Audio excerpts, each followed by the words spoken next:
Dennis Nessler, Editor-in-Chief of Lodging Magazine. I'm here today with Jim Tierney. Jim's the Senior VP Development and Owner Relations for Hyatt. How you doing, Jim? I'm doing great, Dennis. Good to see you. Thanks for having me. You as well. How's the event gone for you so far? Just kicked off a few hours ago. What do you think? It's been a whirlwind since it kicked off, right? Yeah. It seems like we don't have a second to catch our breath, but that's positive, right? The buzz seems to be happening down in the lobby and the public areas, and the meetings that we've had with owners, developers, and operators are all super positive. So Yeah. So you're in charge of the select service brands with Hyatt.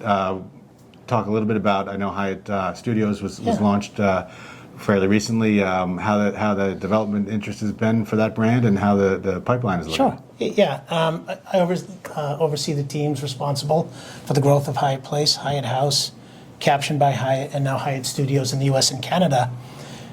Prior to the launch of Hyatt Studios, which we did last year in April, Hyatt Place, Hyatt House really were the growth engines from a unit perspective for the company. Mm-hmm. And we did it in a very thoughtful, intentional, and purposeful way. For us, it wasn't about putting maps up on, it wasn't about putting pins up on a map, but it was about trying to be in locations where our guests, and our World of Hyatt members wanted us to be. And that was wildly successful, right? We kind of doubled, the size of the system over the last 10 years or so. And that really led us, the same reason we got into select service back in 2005 is what drove us to get into the upper mid-scale space with Hyatt Studios. Right? And again, that was to be in more locations where our guests and our World of Hyatt members wanted us to be, but where we didn't have a brand that fit. Mm-hmm. So launched, as I mentioned, the Hyatt Studios back in April at our owners conference, and the reception has been fantastic since. We ended up the year with 2,000 rooms in our executed pipeline. And we are in various stages of negotiations and about 200 deals with both single and multi-unit owners. So we're super thrilled about the growth potential for the brand. It's a brand that really was built from the outside in. Right. So the concept was done with the help of owners and operators who have been in the space before. Mm-hmm. And that's really enabled us to build a product at the right price point, to operate it efficiently, and provide the flexibility that a lot of the markets need. Yeah, absolutely. Talk a little bit about Hyatt Place and that brand's journey and kind of getting to critical mass and consumer recognition, et cetera. A little bit about that. Yeah, great question. So for those of you that don't know, we acquired the AmeriSuites brand in 2005. We spent the next 2 years converting approximately 125 of those to Hyatt Place, and we're off to the races and running. Since then, we've grown the portfolio globally to about 450. About 90% of those are in the U.S. and Canada, but the large majority, I'd say almost 99% of those, have been new construction. So it's been really interesting to build a brand off of what was a conversion originally, but now is very much prototypically built. Yeah. Brand recognition is high. The performance has been fantastic. As I mentioned, it is one of the unit growth drivers for the company's transformative growth. It has received multiple awards from both business publications and other trade publications. You mentioned conversions when you were speaking there. Obviously, difficult environment for new construction right now. Interest rates, construction costs, et cetera. How are you guys pivoting in terms of conversion-friendly product and making sure that pipeline grows? We'll likely look at them a little bit more closely than we normally would. Mm-hmm. But even then, we're holding firm to our new construction roots, even if it takes us longer. Mm-hmm. We believe that because there are so many markets, that we don't have a presence in. So if you think about the runway for growth, we want to make sure that when we do come to a market, mm-hmm. it's with a product, and in most cases it's new construction, that gives us the best chance at competing. Mm-hmm.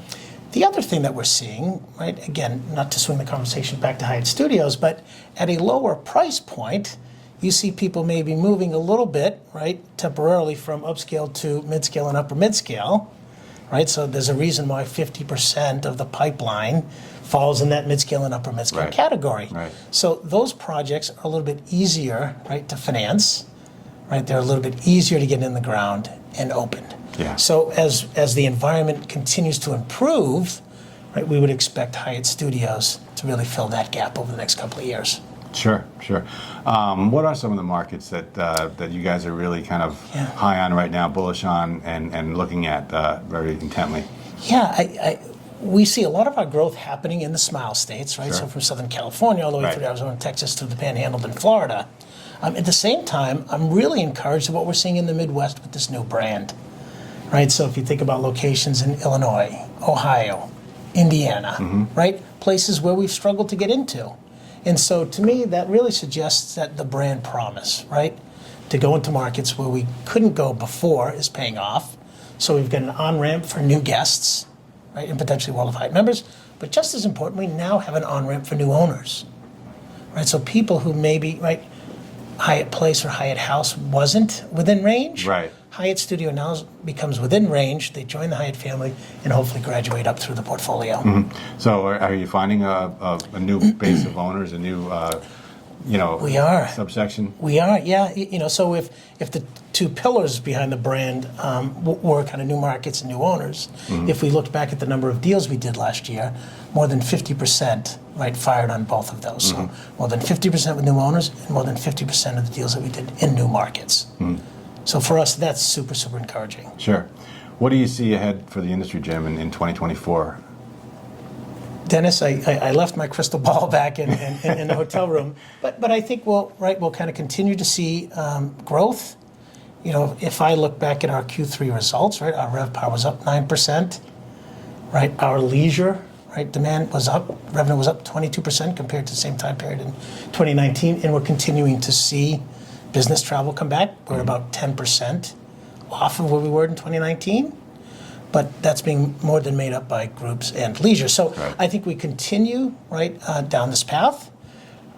We are excited about what we're seeing in the business travel recovery. From the new construction side, I think we're waiting for costs to level, and the good news is we're hearing that they are leveling. Okay. And then we just need a little bit of help from the capital markets. Right, right. Absolutely. Jim, thanks so much for your time today. Dennis, And enjoy the rest of the conference. Thank you, you as well.